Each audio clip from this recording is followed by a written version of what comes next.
sont les conséquences du coup de ce mouvement des gardiens pour les détenus et leurs familles finalement? Les conséquences, c'est une absence totale de mouvement à l'intérieur de très nombreuses prisons, les prisons les plus bloquées. Il y a des annulations de promenades, donc les détenus peuvent rester plusieurs jours enfermés dans leurs cellules sans sortir. Les repas sont livrés avec beaucoup de retard, une impossibilité de cantiner, ou sinon des cantines qui arrivent très tard, sachant que tous cantinent, par exemple le tabac. Il y a beaucoup de détenus qui sont fumeurs qui ne peuvent plus avoir accès à des cigarettes. Et une tension qui monte, qui monte, qui monte. Pour les familles, et donc pour les détenus également, des parloirs qui peuvent être annulés. On a eu des retours dans certaines prisons où il y a des UVF, donc des unités de vie familiale, des personnes qui faisaient un trajet conséquent, donc plusieurs centaines de kilomètres pour aller voir leurs proches.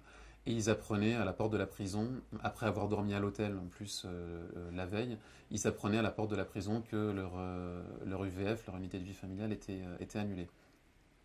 Voilà. Donc les conséquences sont quand même assez dramatiques dans les vieux établissements pénitentiaires où il n'y a pas de douche à l'intérieur des cellules.